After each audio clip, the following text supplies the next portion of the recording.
Greetings. Oh, I'm so happy to see you here. Welcome to the Innovations in Healthy Aging lecture series. We are delighted tonight to have the speaker of honor, Roberta Diaz-Britton, who will be talking about vibrant brains that last a lifetime, a topic that's critically important for each of us. So I'm very delighted to have her here.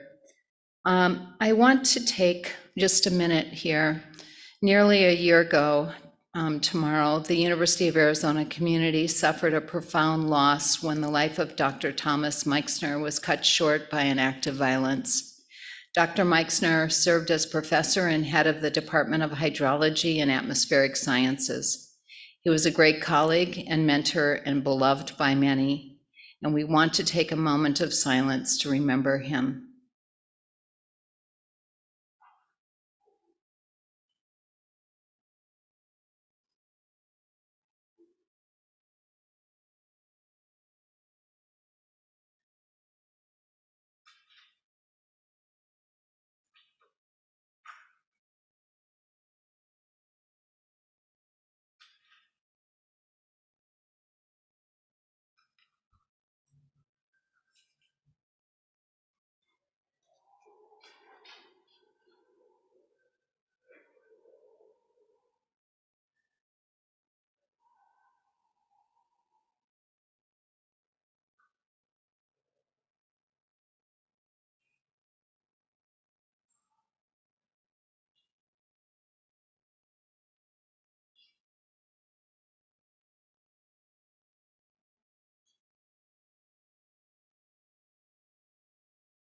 Thank you. So I'm Kathy Insel. I'm the director of the Innovations in Healthy Aging Strategic Initiative, and I want to thank you for joining us. I want to give you a very brief description of our initiative because I know we want to get right to the talk. Some fast facts. By 2030, 1 in 6 people in the world will be age 60 and over. Between 2015 and 2050, the proportion of the world's population over 60 will nearly double from 12 to 22%. And I want to point out an interesting fact to me, that the number of workers 65 and older has increased by 117% in a span of 20 years, according to the US Bureau of Labor Statistics. The goals for the Innovations in Healthy Aging Initiative were to create an age-friendly university that welcomes older adults as part of our community, and that's why I'm so glad to see you in the audience today. You are part of our community, and the university is part of the community in general. We also wanted to partner with developers of senior living communities and aging industry experts. We wanted to expand our capacity in research and discovery focused on aging. And we want to increase the workforce to meet both the opportunities and challenges of our aging population. I'm very grateful for the leadership, the co-leadership of both Dr. Mindy Fain and Dr. Esther Sternberg. Dr. Sternberg is sitting in the front here. If you wouldn't mind, just stand up for a second so that people can see who you are. Thank you so much for being here. I can say that without the persistence and consistent efforts of these amazing women, the initiative would not have launched and been sustained. I also want to thank Anissa Westcott because she is part of this leadership team for sure. You should stand too, because what I realized is that people online can't see you. I also want to acknowledge Dr. Michael Dake, SVP of the University of Arizona Health Sciences, the co-creator of the initiative at the beginning, and for his continuous support. And I want to thank the Office of Strategic Initiatives, and in particular, Jane Hunter, Vice President of Strategic Initiatives.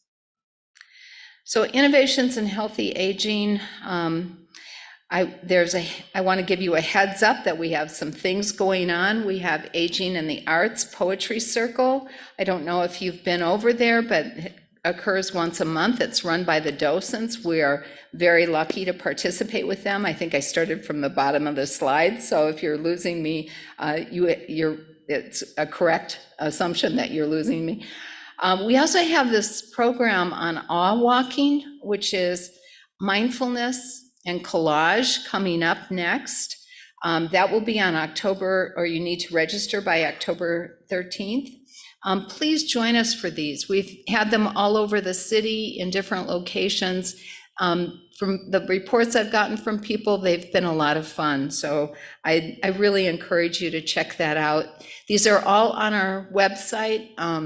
It's https://healthyaging.arizona.edu. So do check out the website too, because you'll see other events there. Now, I am so privileged. It is really an honor to be able to introduce Dr. Roberta Diaz-Britton. She leads the Center for Innovations in Brain Science at the University of Arizona, a university research biotech ecosystem devoted to developing therapeutics for Alzheimer's, Parkinson's, multiple sclerosis, and ALS. She is a Regents Professor, no small feat, of pharmacology, neuroscience, and neurology at the University of Arizona College of Medicine. Her neuroscience research spans discovery, translational, and clinical science. Authoring over 250 scientific publications, holds multiple patents, and founded 2 biotech startups, most recently New Therapeutics.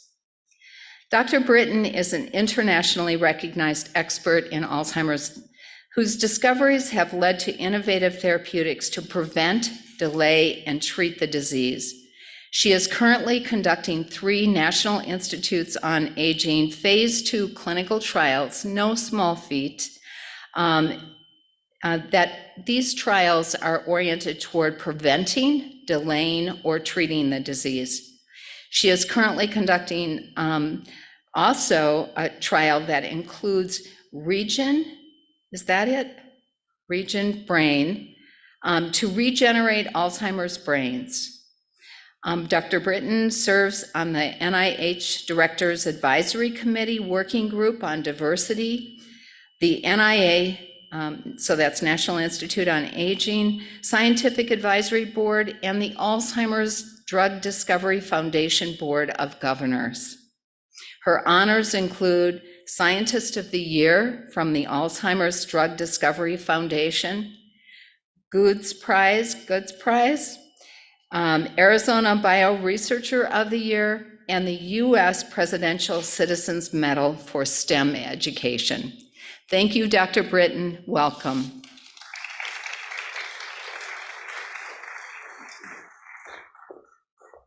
Well, thank you, Dr. Insel, for this, your lovely introduction. And I'm delighted to have the opportunity to share some of the research that we've been conducting in the Center for Innovation in Brain Science and in my laboratory that really focuses on how to change the trajectory of aging.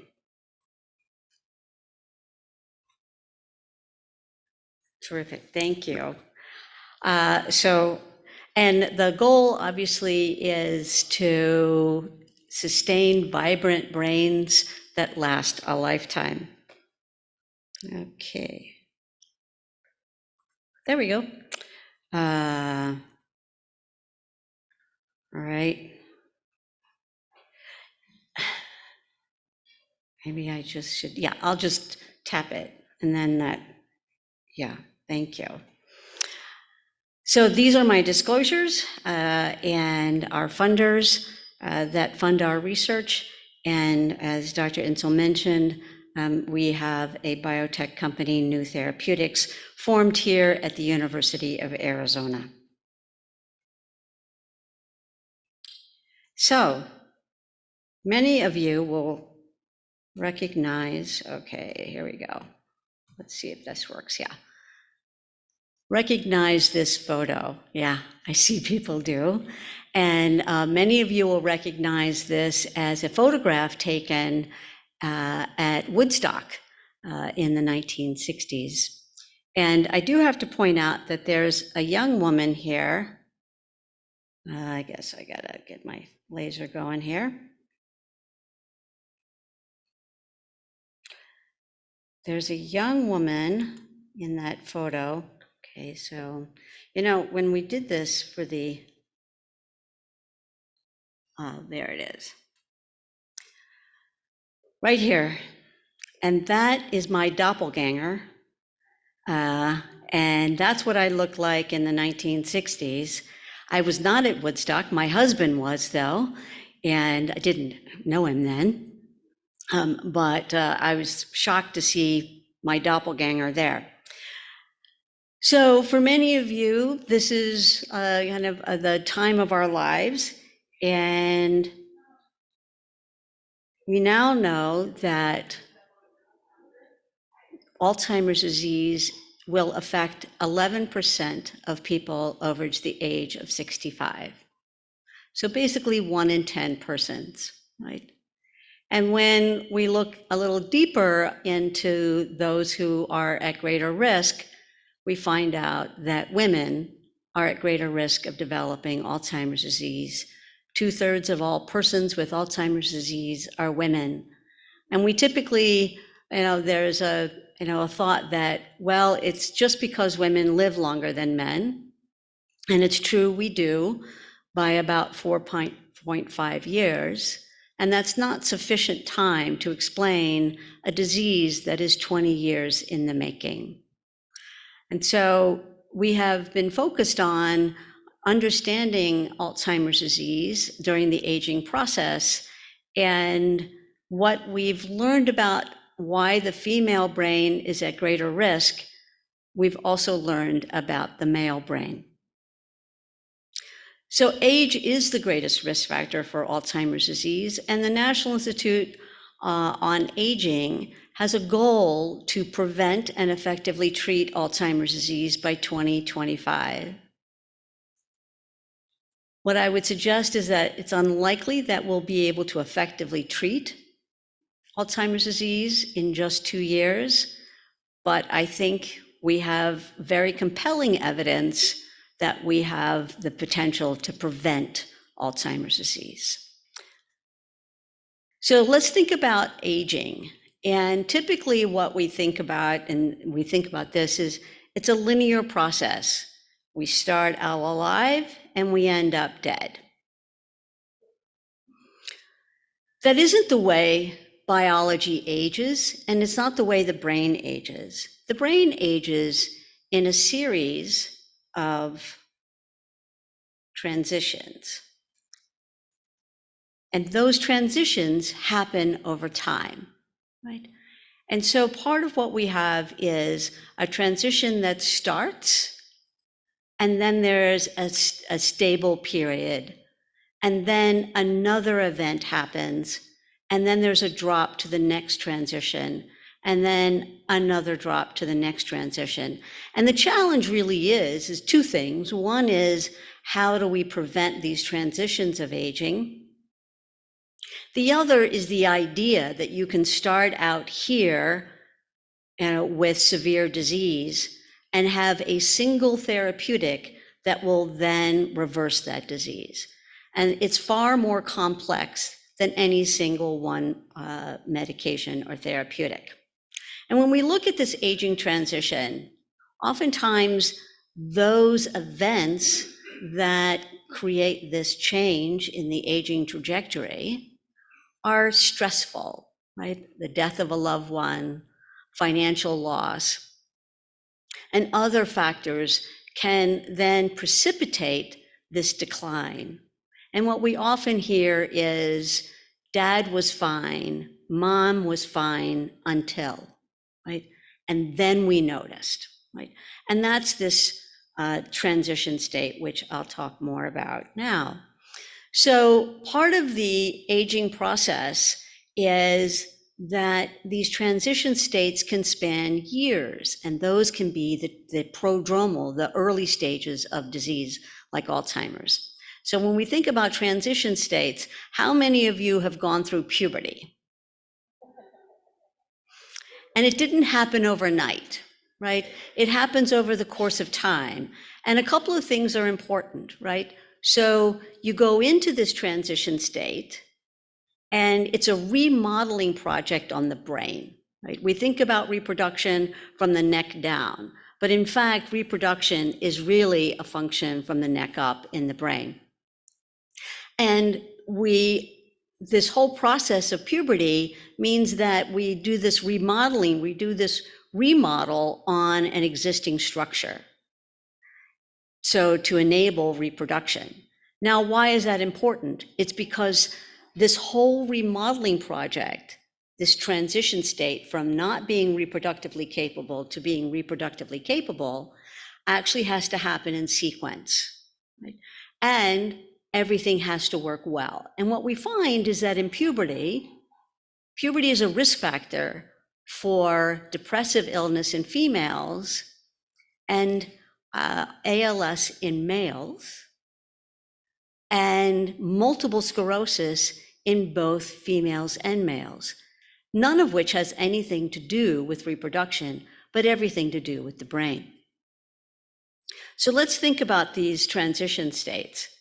So transitions, so this is where within this well-controlled normal condition, and now we move out into this transition state. So we're moving from a very well-controlled system to a less well-controlled system, and we're at the edge of normal, right? We're at the edge of normal. And now we can move from at the edge of normal to now a disease state. And obviously, the potential to intervene successfully during these transition states is key, and the earlier the better. So let's think about Alzheimer's disease, which affects the aging population primarily. And here we are at healthy aging, right? Everything is well controlled.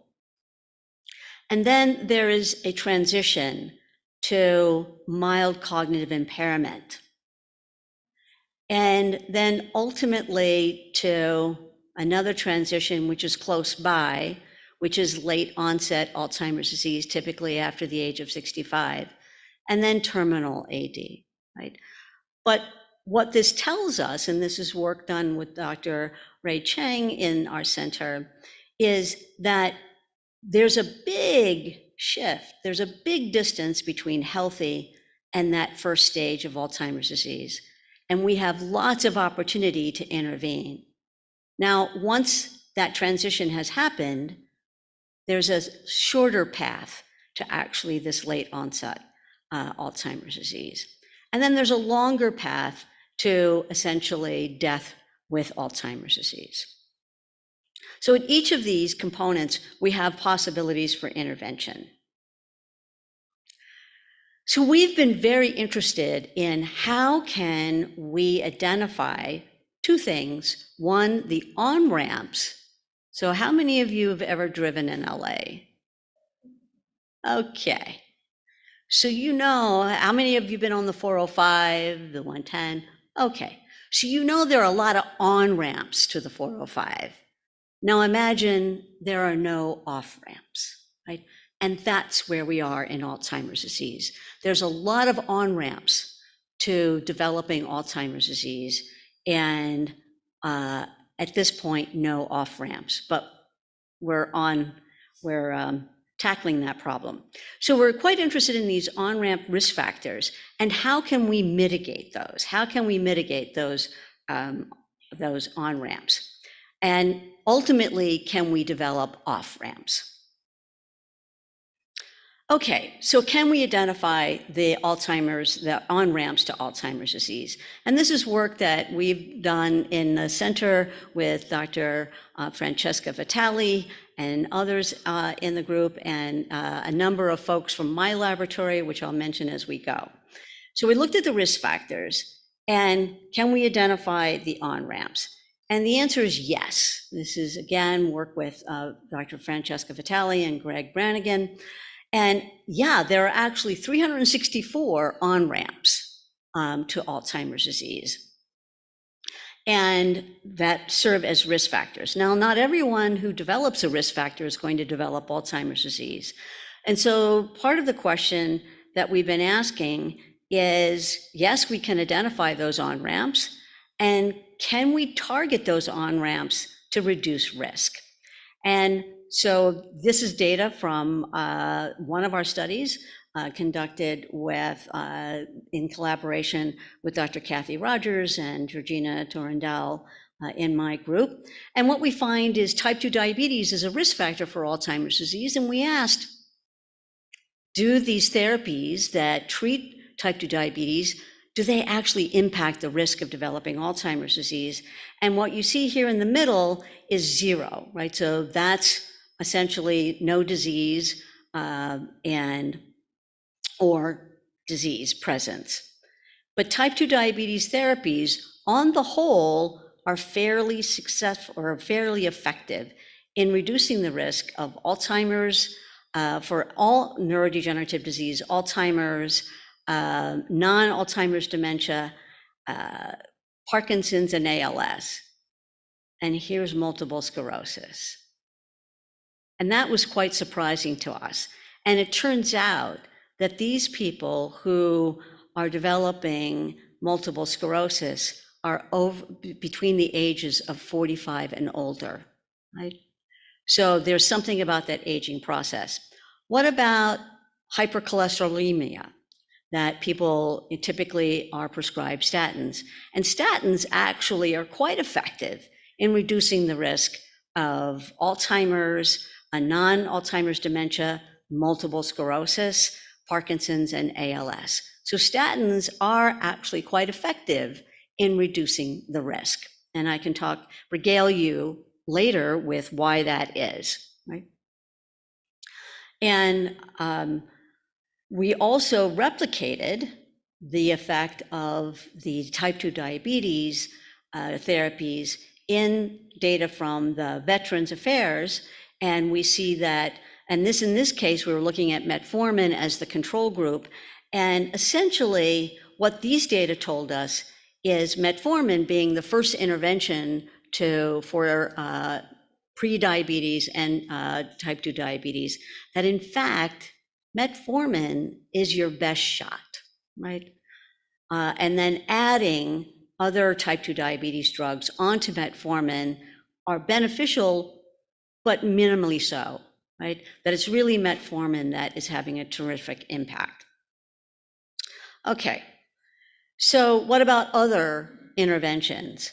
So an area that we've been quite interested in is menopausal hormone therapies, because what we found is that Alzheimer's disease in women can actually start at menopause, during this menopausal transition, which is why I had you think about transition states. And the menopausal transition is another transition state for women.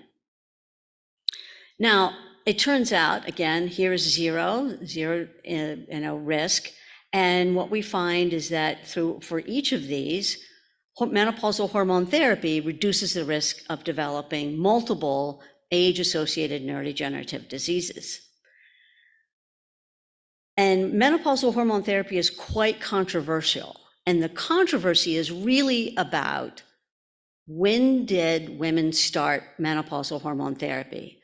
And the data show that when women start menopausal hormone therapy for menopausal symptoms, that's in midlife, there is a reduced risk. If women wait until they're 65 and 70 and don't have menopausal hormone therapy or don't have menopausal symptoms, they actually have no benefit of hormone therapy, and with certain formulations, a modest increased risk. So since we'd found that estrogen hormone therapy can reduce the risk dramatically, of these age-associated neurodegenerative diseases by about 50%. We asked, what about breast cancer therapies, right? And this was work of Greg Brannigan in my group. And what he found is that surprisingly, women who were on breast cancer therapies typically had a reduced risk, not as great as estrogen alone, but these molecules are acting actually as estrogen antagonist in the breast, but activating estrogen receptors in the brain, which we were very excited about. So guys, I haven't forgotten about you. So what about testosterone, right? And testosterone, typically for andropausal symptoms, reduces the risk of all age-associated neurodegenerative diseases, Alzheimer's, non-Alzheimer's dementia, and other forms of dementia. But look what happens now for both Parkinson's and ALS. It actually increases the risk, right, for those two diseases that are preferentially affect men more than women. So we also looked at these anti-androgen therapies that men are receiving for prostate cancer. And what these data show you is that there's a lot of variability. What I will tell you is that do your very best not to develop prostate cancer, because the drugs that are used to treat prostate cancer actually have an increased risk of developing age-associated neurodegenerative diseases. So it's on you not to develop prostate cancer. So the question is can targeting that on-ramp risk factor for Alzheimer's disease reduce risk? The answer is yes, it can. Are there sex differences? Are there differences between men and women in how they respond to these therapies? And the answer is not really, no. Women and men respond very well and almost equally to type 2 diabetes medications. And again, look here, in older individuals, type 2 diabetes medications in both men and women increase the risk for multiple sclerosis.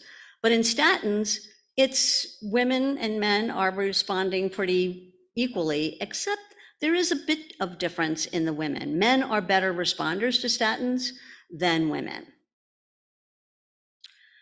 So are there sex differences? Yes and no, right? Statins overall are beneficial, and they're more beneficial in men than women. So are all these therapies equal? Are all these therapies acting equally? And the answer is, for statins, pretty much, right? Rosuvastatin and pitavastatin probably have the better profile. You know, my favorite is atorvastatin, which is Lipitor. And why I like Lipitor is that it was the first statin developed. And when you get to simvastatin and pravastatin, for example, they're less effective than atorvastatin. And that's because they're much more selective for targeting this enzyme that's important for cholesterol synthesis, HMG-CoA. They're very, very selective. Now, when you look at atorvastatin down here, it's like, yes, it affects that enzyme, but it does a whole lot of other things. And it turns out that those other things, for example, reduce inflammation in the brain. So my favorite is the oldest drug, oldest statin there is. And that's typically the one that is provided in when folks receive statin therapy as generics. Okay, what about type 2 diabetes therapies? And the answer is yes. The type 2 diabetes therapies are pretty equal in their efficacy. Now, we haven't had the opportunity to look at Ozempic and those new type 2 diabetes drugs because they just haven't been around enough. So it'll be very interesting to see how that compares to these more traditional type 2 diabetes therapies. So what Greg and Francesca did is look at, well, how confident can we be of these therapies? And the bottom line is pretty confident, right? That yes, they do reduce risk, and this reduction in risk is consistently seen through the scientific literature and the clinical literature. So it's not just a one-off, it is actually reproducible science, which is very exciting.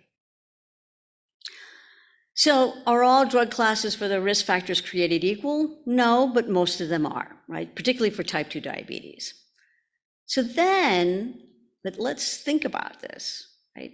So there are individuals, so if you have a 50% reduction in risk with a therapy, that means some people are actually going on and developing Alzheimer's disease, despite the fact that they're on a type 2 diabetes drug or a statin, right? They're going on and developing the drug. And so we asked, hold on, what constitutes those individuals? What does a responder to those therapies look like? What does a non-responder look like?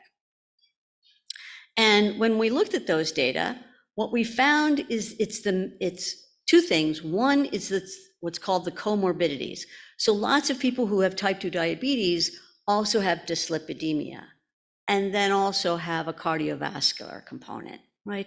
So these are comorbidities. We looked at, for example, type 2 diabetes, and then also looked at, well, you have type 2 diabetes, do you have anything else? And when we looked at what constituted the comorbidities among these non-responders, there were about 14% have osteoarthritis, 5% are obese, 14% have about respiratory disorders, but 68% have cardiovascular disease, right? Now, let's stop and think about the cardiovascular system. Now, I'm not going to ask for a show of hands about who exercises. However, and I always give this lecture to myself, the cardiovascular system is your fuel delivery system, right? Think about when you're driving up to Phoenix and you get to that point on the 10 west where it narrows. Right before you get to Phoenix, everybody's going 80, 90 miles an hour, and then all of a sudden, you have to get down to 2 lanes, right? That's a classic example of what happens in the vascular system. If the vascular system is not open and essentially free-flowing blood throughout the body, it begins to narrow. And then you begin to have pile up, right?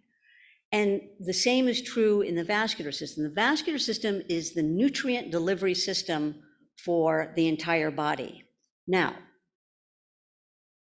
let's think about the brain a little bit. So the brain is a glucose-dependent organ, right? It primarily uses glucose as its fuel to generate energy. So the brain is one of the most energetically demanding organs of the body. From here down, we're a Prius. From here up, we're a Hummer. The brain weighs 2% of body weight and consumes 20 to 25% of the oxygen and the glucose. And so anything that disrupts either access to those nutrients or the utilization of those nutrients, like type 2 diabetes, actually can impair brain function first because of its dependency on glucose as its primary fuel. Now, then we ask the question, all right, so here are all these folks that are non-responders to these therapies. Are they male or female? And it turns out that 2/3 of the non-responders are female, right? So it turns out that women, again, when we look at the risk for developing Alzheimer's disease, 2/3 of all persons with Alzheimer's disease are women. And now we look at those that respond to therapies that reduce the risk. And if a woman has cardiovascular disease, she is more likely to be a non-responder. So, and that's critical for obviously preventing diseases in aged women, particularly Alzheimer's disease. So what defines a responder and non-responder? Cardiovascular disease, whether you're female or male, but also particularly if you're female. So now we ask the question, can on-ramp preventive strategies function as therapeutic off-ramps? So one of the things that is, in current state of the field is it doesn't matter how you develop Alzheimer's disease, the treatment is the same. And the treatment now is primarily to remove beta amyloid plaques from the brain. How many of you have heard of beta amyloid plaques, right? And so the primary treatment now is to go in and remove those plaques. So that's a good thing. It can actually slow the rate of decline. It does not reverse the disease. It slows the rate of decline. Now, one of the things that beta amyloid antibodies do is they remove the plaque, and in certain instances, reduce the generation of plaques. It's like taking out the trash, right? Taking out the trash is a good thing. It doesn't do anything to what's generating the trash, right? And that's the same thing with these antibodies. It takes out some of the plaques, to be sure, they're very effective in that. What they don't do is go upstream and ask, well, why are these plaques being generated? And what can I do about that? So we have actually thought about, hold on, if there's so many ways to develop Alzheimer's disease, so many on-ramps, can that actually tell us about how to build the off-ramp, right? And part of that is one size is not going to fit all. If someone developed Alzheimer's disease through dyslipidemia, maybe that is telling us about how we should begin to treat those individuals. And the same with type 2 diabetes. And what happens if you have comorbidities, right? So we're just starting this work, but we're very excited about the potential of combination therapies that now build the off-ramp, but also build this precision medicine approach to Alzheimer's. So the road ahead, what's the road ahead? Can we identify the on-ramps? Yes, we can. Can we target those on-ramp Alzheimer's risk factors? Yes, we can. Are there sex differences on risk reduction? Largely no. I mean, women and men benefit almost equally. Are all drugs for the risk factors created equal? No, some are better than others. And what defines responders versus non-responders? So no, not everyone is a responder. And that typically it's cardiovascular disease, which is defining a non-responder. So I ran over here to give this talk while working all day on the proposal to actually fund the research that I just described to you about, can we learn about how we can effectively treat Alzheimer's disease if we know how the person actually developed the disease. So I want to go back to this concept of transition states to give you some sense of where we're going in our clinical trials that Dr. Insel mentioned. So again, we're looking at these transition states, particularly here, right? And what we see with the menopause is that some women are very well controlled in terms of their glucose metabolism and their other metabolic factors. And then some actually move into this transition state, right? And others now move actually into Alzheimer's disease, right? So we have focused a lot on this transition state in the female with a focus on prevention and treatment. So we're quite enthusiastic about preventing that transition to Alzheimer's disease in those at greater risk. And these are postmenopausal women.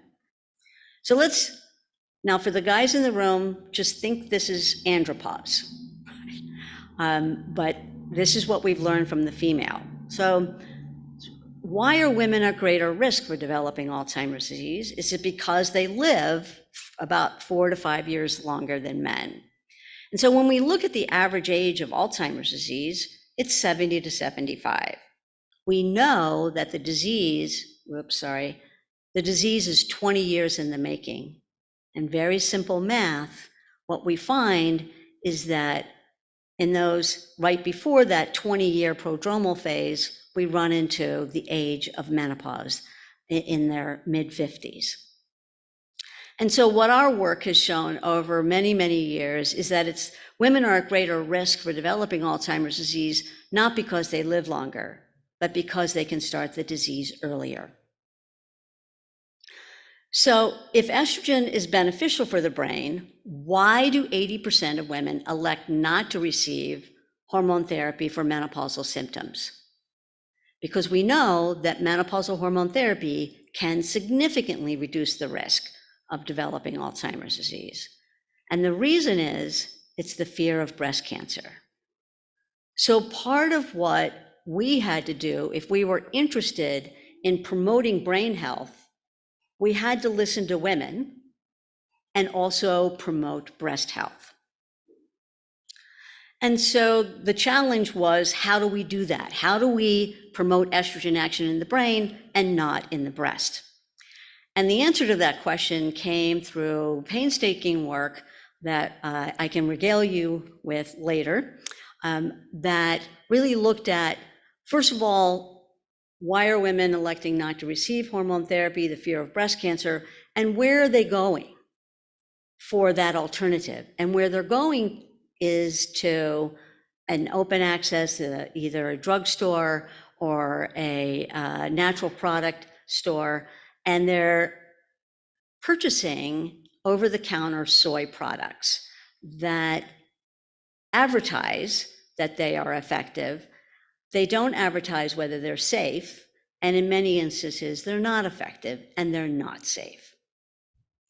So we developed a formulation of 3 estrogen-like molecules from plants that promote estrogen action in the brain, but not in the breast.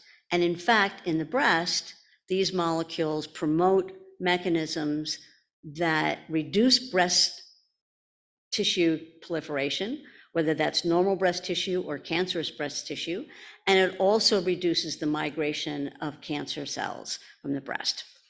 So we are now starting, I'm really excited to announce that we're starting a clinical trial to promote brain health while protecting breast health, and use for hot flashes, menopausal hot flashes. Remember, I don't have to treat at the time that the menopausal hot flash or symptoms are happening. And we will be starting that clinical trial within a matter of weeks. And for anyone who's interested, they can learn more at the Hot Flash Relief, hfrelief.org. And we'll be conducting that here at the CAT Clinic. So many years ago, we made a discovery that is now in phase 2 clinical trial that has the potential of regenerating the Alzheimer's brain, regenerating those areas of the brain that are lost to the disease. And we're very excited about that. And we've actually started that clinical trial. It'll be a multi-site trial across the country, and we'll have a site in Scottsdale shortly. And that's the Regen Brain clinical trial. It's a double-blind, placebo-controlled clinical trial of a molecule, allopregnanolone, or ALLO for short, as a regenerative therapeutic for Alzheimer's disease. The first regenerative therapeutic for Alzheimer's disease, right here from the University of Arizona. And I'm going to skip back this. And this is the website, the Regen Brain website, for those of you who are interested. And lastly, you said you wanted a revolution way back when, and we are delivering on that revolution for vibrant brains that last a lifetime. Thank you.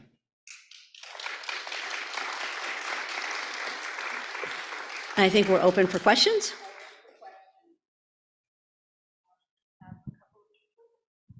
And there's one back there. Most of what you talked about was for Alzheimer's. What about people who just have mild cognitive loss? Do the same therapeutics and the same type of potential brain repairs, is that along the same line, or is it completely different? So you're right that it is along a continuum. So mild cognitive impairment can be due to Alzheimer's disease developing. It can be due to other multiple conditions like hypertension, cardiovascular disease. So it's important to know what those risk factors are. But if it's due to Alzheimer's disease, what we're really excited about for our regenerative therapeutic is earlier is better, to actually try to promote the regeneration of the brain. So our clinical trial is recruiting individuals in the earliest stages of Alzheimer's disease. Does that answer your question? Mm-hmm. Yes.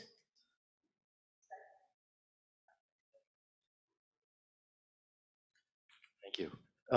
I was taking atorvastatin for several years, and it was really good in terms of cholesterol reduction. I had a couple stents 6 years ago. I do a lot of exercise and a lot of physical work, but I was having muscle and joint issues. Not great, but probably mild to medium. So I started Repatha the first part of this year, and they pretty much went away. You said the atorvastatin of the statins there was the best in terms of mitigation Alzheimer's disease. So it's not the best for Alzheimer's disease, right? It's great. I don't want to say it's not great. The reason I like it is because it impacts other systems besides the HMG-CoA system, the cholesterol synthesis system. So, but yeah, there are individuals who will not respond well to one therapeutic while they will to others. And so what happened, as I mentioned, in the subsequent years of developing statins, they became more and more specific. But still, there's about a 50% reduced risk with these statins. What about the Repatha? That's sort of new on the market the last few years. My bad. I don't know the actual drug names. I know the kind of chemical names, but It's the injectable one. It's injectable. yeah, every 2 weeks. So it's a long lasting. Yeah, and Yeah. it reduces even the cholesterol significantly more than the atorvastatin. Well, I'll have to look into that. Oh, Yeah, okay. Thank you. Yeah, but essentially it's quite interesting to me. I know this consistency across these diseases, that lipid dysregulation, promoting lipid metabolism and cholesterol, synthesis control, has benefits across diseases you wouldn't necessarily think are related, right? Alzheimer's, ALS, Parkinson's, multiple sclerosis, and yet they do. And what that tells us is that, hold on, there are common drivers to these diseases, and they look different in men and women. Women are at greater risk for developing Alzheimer's and multiple sclerosis. It's not unique to women, but the risk is greater. Whereas in men, the men are at greater risk for developing muscle-related diseases, Parkinson's and ALS, muscle control. Parkinson's and ALS. So I can regale you with some hypotheses about why that is. Yeah. You mentioned statins and metabolic type 2 diabetes drugs. Is there any time dependency to these? In other words, age dependency, or are they? It's a great question. because for example, hormone therapy, there's a period of time that women and men have an extended timeline for androgen responsivity, but for hormone therapy, it's a specific time window where there can be responsivity, and then that whole system is being changed in the brain, and that's an area that we've been quite focused on, is what happens when this system, how does this system become dismantled? But now on statins and type 2 diabetes therapies, there doesn't appear to be a time limit, right? Because this system, once that system is starting to be dysregulated, it doesn't matter whether one's in their 40s or 70s, the therapies actually are quite effective in regulating that system. Does that make sense? Yeah, absolutely. Does that mean, I assume it does, the hormones need to be given earlier, but does your phytoserum also have the same characteristics? Yes, so for phytoserms, they're really targeting that time when the brain is still responsive to estrogen. That system hasn't been dismantled, right? Yeah. We have a question from an audience member at home. She wanted to know, which breast cancer medications were you speaking of as the ones that activate estrogen in the brain while reducing estrogen in the breasts? Yeah, so that's a great question. It turns out tamoxifen is great for that. And surprising to us were the aromatase inhibitors, right, that are oftentimes used. And we actually just got a manuscript accepted this morning that goes into great detail on why that is. Now, it turns out that raloxifene is not effective. And the reason is because it doesn't cross the blood-brain barrier well, right? At the clinical dose, it doesn't cross the blood-brain barrier very well, but tamoxifen does, and the aromatase inhibitors do. So exemestane, for example, is one of the aromatase inhibitors. Thank you.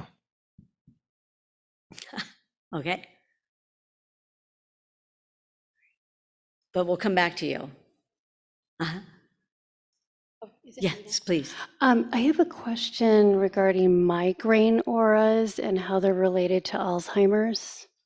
So there is some evidence to suggest that there is a relationship, and I don't know that literature well, but one of the things that may cause migraines is actually hypertension. And that can emerge particularly in women in postmenopause. So I think that's a very important,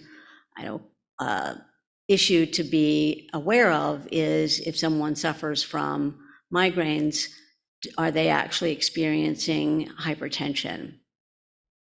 Thank you. Mm-hmm. There's a question from, You mentioned briefly about prostate cancer medication to be wary or leery of. well, you don't them. have an option for, go ahead. Right, but are there, I happen to go see my urologist this Thursday because of elevated PSA, so this obviously is of interest to me. Are you thinking of certain medications specifically that are more problematic? So the first line therapy for prostate cancer are drugs that inhibit androgen synthesis. Yeah, so that's the key. And so one of the things that I was not aware of until Greg Brannigan, started this research in my group, and that is that men who undergo these anti-androgen therapies can experience symptoms that are comparable to menopause. So they can experience hot flashes, they can experience cognitive changes, they can experience mood changes. And that's because these therapies essentially block the ability to synthesize androgens. Now, I can talk to you more about these,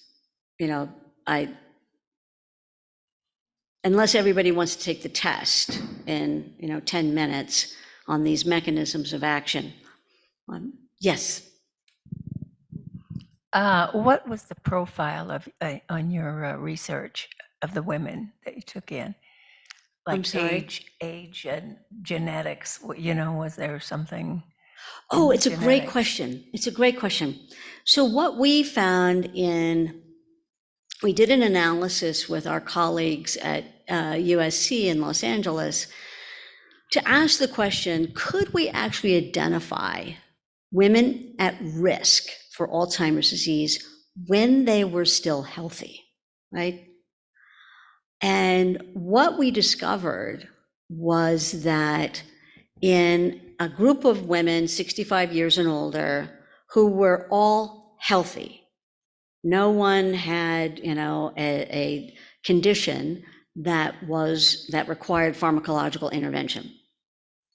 What we discovered in that group of healthy women was that there were really three groups. Women who were very well metabolically controlled, women who were at the edge, were in that transition state for metabolic syndrome or type 2 diabetes, and another group of women who were in that transition state to cardiovascular disease.